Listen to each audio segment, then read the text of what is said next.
El cine español reflejó fielmente la moral conservadora de la sociedad de su época, tanto en el comportamiento de los personajes como en el mensaje final de la mayoría de sus argumentos.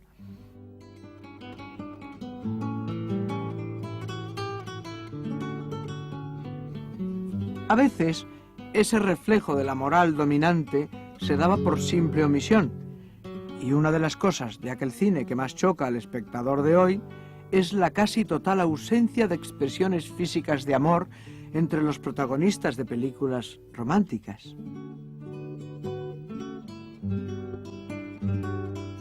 Era un cine sin besos, porque había una moral muy estricta y desgraciadamente para muchas de las actrices y los actores no eran besos de verdad, que nos hubiera gustado mucho porque había señoras imponentes, señoras imponentes.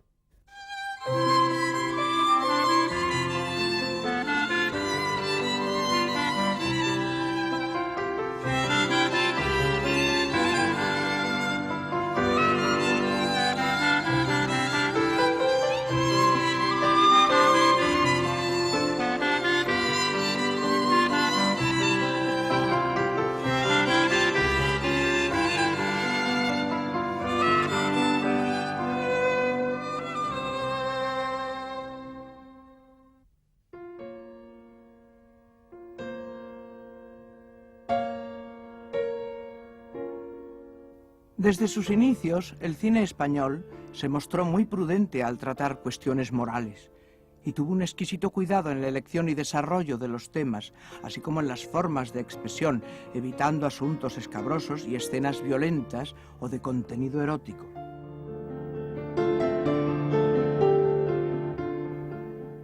Por el contrario, nuestro cine reveló una temprana vocación ejemplarizadora, pese a que ningún código escrito lo exigiese, más allá del cumplimiento de las ambiguas normas censoras de 1912 y 13.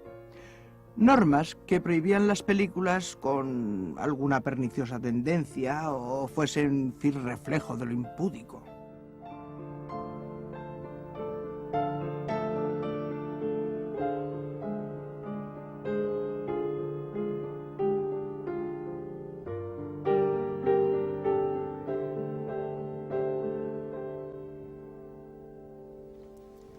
El cine mudo español reflejó los valores y las obsesiones morales de la burguesía de la época. Por eso fue siempre un cine conservador y estrecho de miras, a medio camino entre la hipocresía y el puritanismo. Un cine que, al tiempo que limitaba las escenas de amor, rodaba en secreto películas pornográficas. El cine retrataba la vida como ésta debía ser, no como realmente era, y se mantenía un pudoroso secreto sobre sus aspectos inconfesables, aunque fuesen secretos a voces. Así se ignoraban los vicios de la sociedad y se ponía el acento sobre los males morales de los personajes.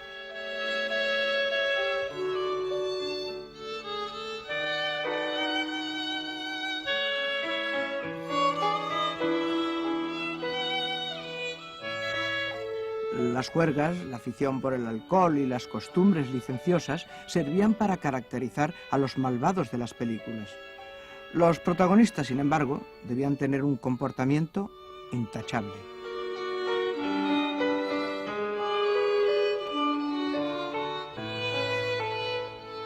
Ahora la gente es muy libre y no miran esas cosas, les trae completamente sin cuidado. Y además le dábamos más importancia y ahora no le damos importancia a nada, porque todo está muy fácil.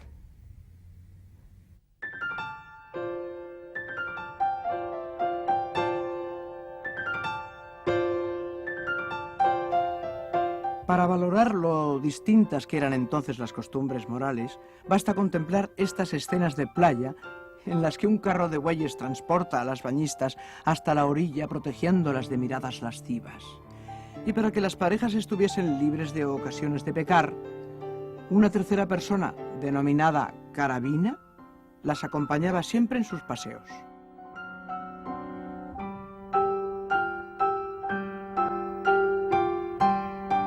Entonces eran muy estrechos y se juzgaba mal toda expresión de amor un poco así, avanzada, y entre ellos el beso los labios está, pero pecado visto como muy mal, como pecado mortal. Desde que una pareja de actores de Broadway, May Irving y John Rhys, se besaron ante una cámara en 1896, el cine no ha parado de retratar arrumacos de enamorados. Sin embargo, durante la etapa muda del cine español, apenas si se filmaron besos. Todos recopilados cabrían en muy pocos metros de película.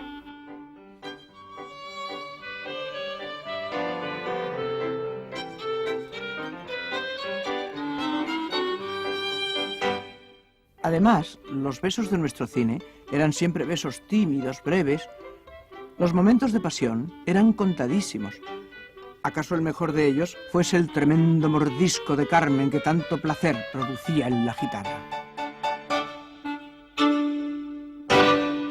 Porque entonces no dejaban ni dar un beso bien dado y que durara 2 segundos. Tenía que durar tanto tiempo y nada de darse la lengua, como ahora se dan, y abrir la boca, eso nada. Estaba completamente prohibido. Y agarrarse y fregarse, eso, y salir en la cama, bueno.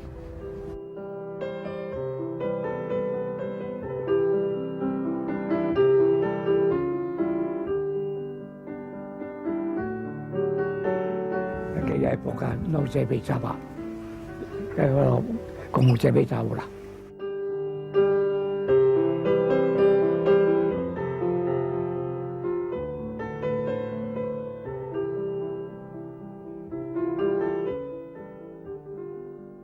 Lo que había, besos castos.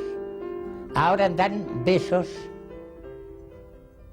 a veces repugnantes. Una cosa es un beso estético, casto, bonito, y otro es un intercambio de vacilos de coq.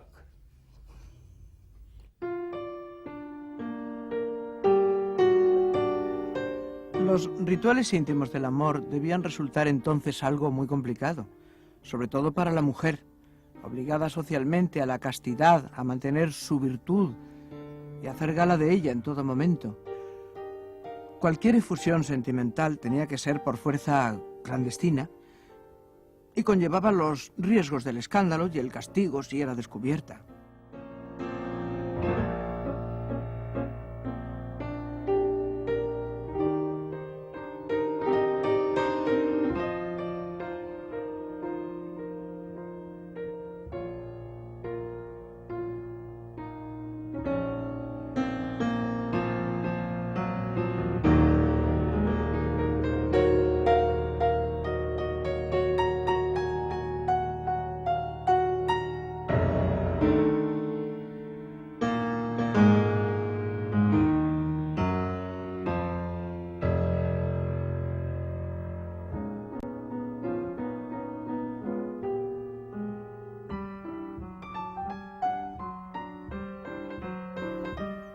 Las películas de aquellos años están pobladas por personajes femeninos siempre atormentados por la deshonra.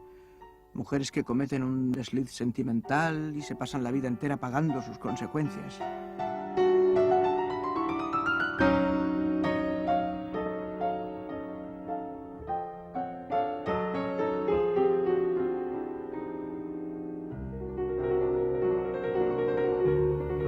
Amar a un hombre y entregarse a ese amor sin pasar antes por la vicaría significaba no solo un pecado, sino una desgracia moral irreparable y un estigma social.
mujer siempre ha sido hasta machacada.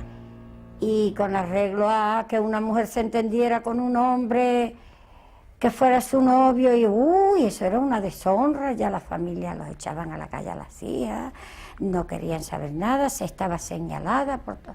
Hoy eso se acaba ya.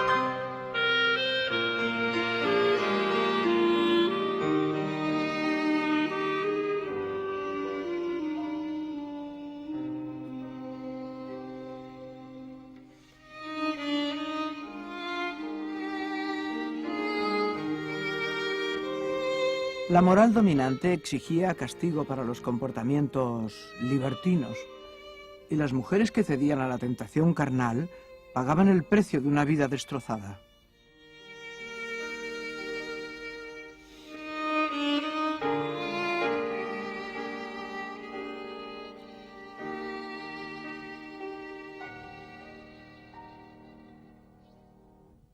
Y siempre había una mujer mala que que a la larga, al final, era castigada.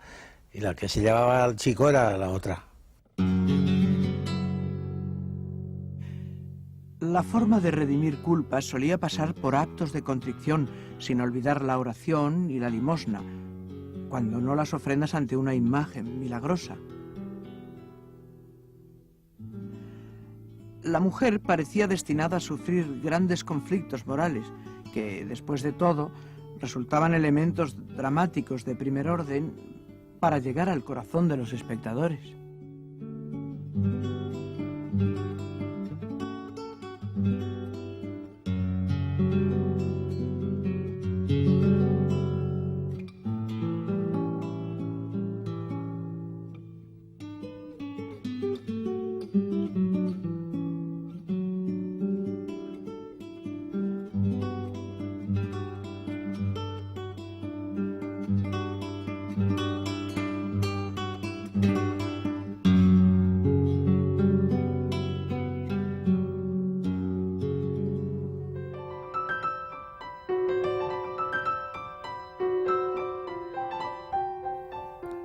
Pero el hombre siempre fue distinto a la mujer, y lo que en los personajes femeninos se traducía en tragedia, con los masculinos adquiría tintes de comedia.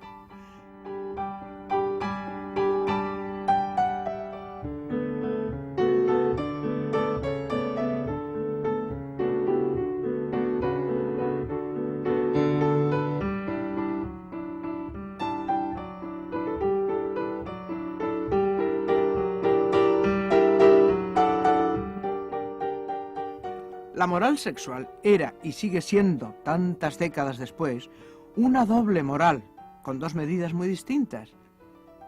Y la mujer, que no debía caer jamás en la tentación, podía ser, sin embargo, objeto de tentación para el hombre, aunque tampoco le permitieran lucir sus encantos para lograrlo.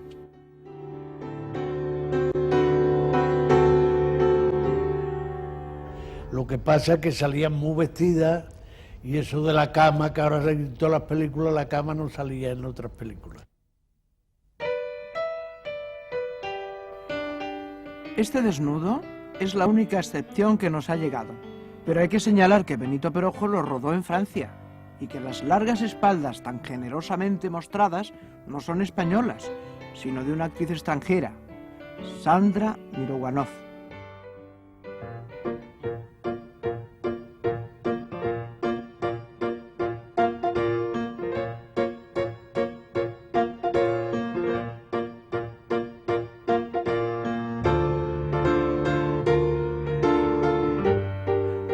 Aun cuando representaban el papel de objeto tentador, las hembras debían vestir pudorosamente. En los teatros el género frívolo llegó a basar su negocio en la exhibición femenina, y abundaron los espectáculos pornográficos conocidos con el nombre de psicalipsis, hasta que en 1923 el Directorio Militar impuso un férreo control moral sobre los escenarios.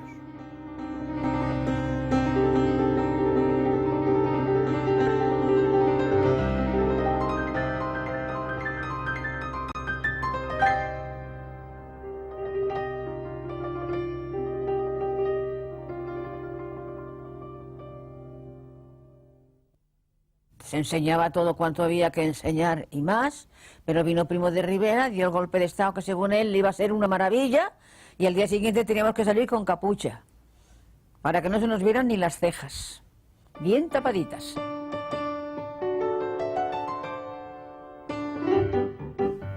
Pero el cine no llegó a disfrutar nunca la misma permisividad social que el teatro. Tal vez por su facilidad de llegar a todos los públicos, preocupó a las autoridades más que los espectáculos escénicos. Sin embargo, las normas de censura no impedirían que se rodasen clandestinamente películas pornográficas. España es el tercer país que promulga disposiciones que regulan la censura en cine. España era, en el campo del cine y también en el campo de la prensa, uno de los principales países europeos que rodaban películas pornográficas en donde aparecían escenas pornográficas de señoras desnudas, y no solamente las rodaba, sino que las exportaba normalmente.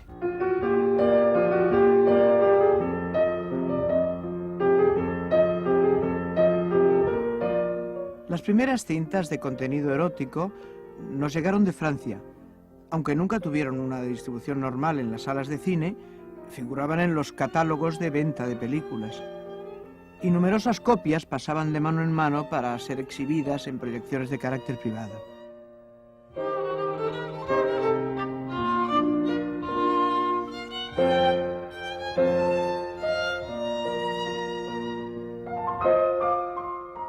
Existía, por otra parte, pues la circulación clandestina de lo que entonces se llamaba cinéma cochon, que es lo que ahora se conoce como cine porno.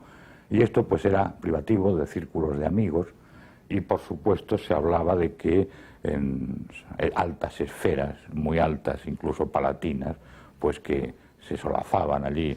Primo de Rivera, por otra parte, que era un hombre muy dado a la jarana, y eso no me extraña nada que fuese un gran aficionado a este género de películas.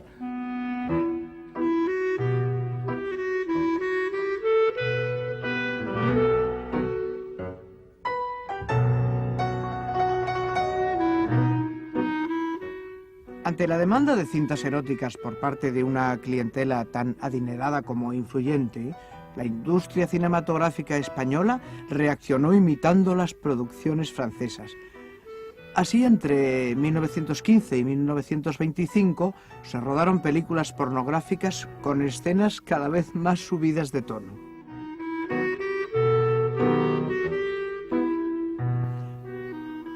En la realización de este cine clandestino participaron algunos de los más renombrados directores de la época, como Alberto Marro y Ricardo de Baños, manteniendo sus nombres en el anonimato. Los hermanos Baños rodaban, entre otras películas, también cine pornográfico. Estas películas se rodaban en una inmensa tienda de campaña y estaban, para que no hubiera tumultos cuando se rodaban las escenas de carácter pornográfico, normalmente se solía acordonar por la policía.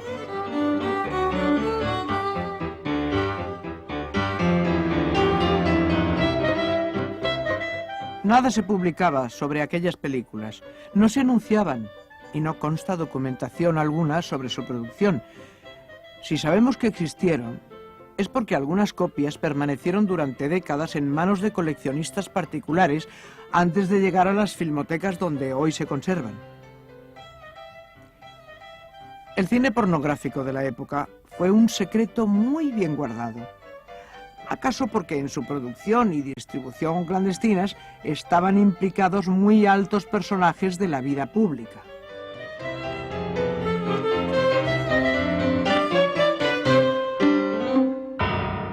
¿Había alguien interesado desde el centro en estas películas? Porque Baños no hizo las películas pornográficas, digamos, porque sí, para hacerlas, no. Hubo un encargo. Y es un poquito delicado mencionar nombres.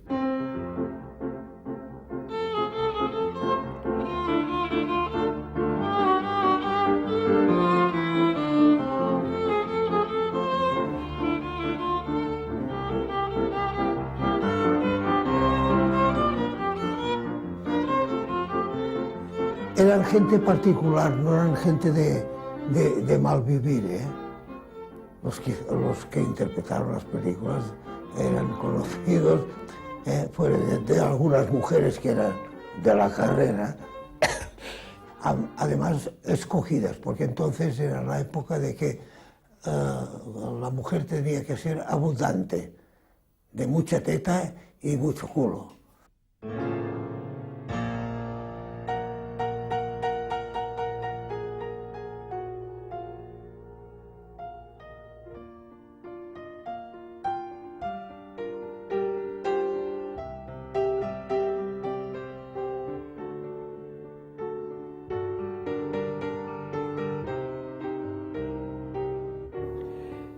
Frente a todos los excesos del cine pornográfico, el Ministerio de la Gobernación patrocinó una película duramente ejemplar y moralizante, como parte de una campaña oficial de lucha contra las enfermedades venéreas.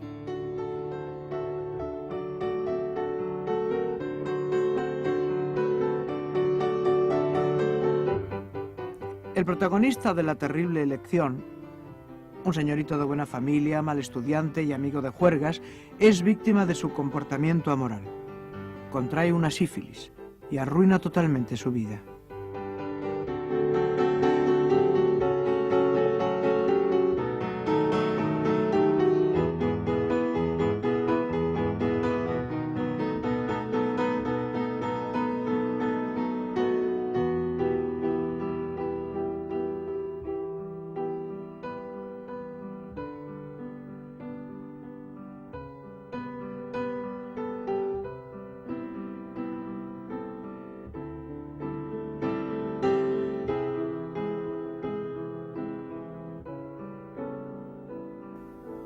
Para que la tragedia tuviera mayores proporciones, los guionistas hicieron que el hijo del infeliz protagonista heredase la enfermedad.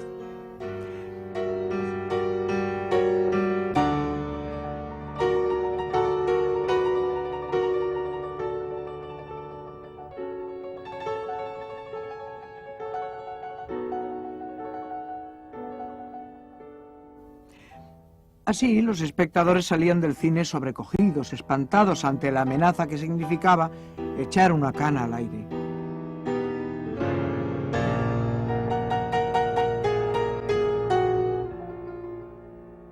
Quiso hacer un documental sobre los estragos del SIDA de la época, de las enfermedades venéreas. Y entonces mi padre rodó ese documental, que creo que fue tan crudo que no se atrevieron a exponerlo públicamente en los cines, sino se expuso en hospitales, en simposios médicos, pero no llegó a estrenarse, digamos, al gran público, precisamente por la crudeza de las imágenes. Era una campaña en la lucha antivenérea.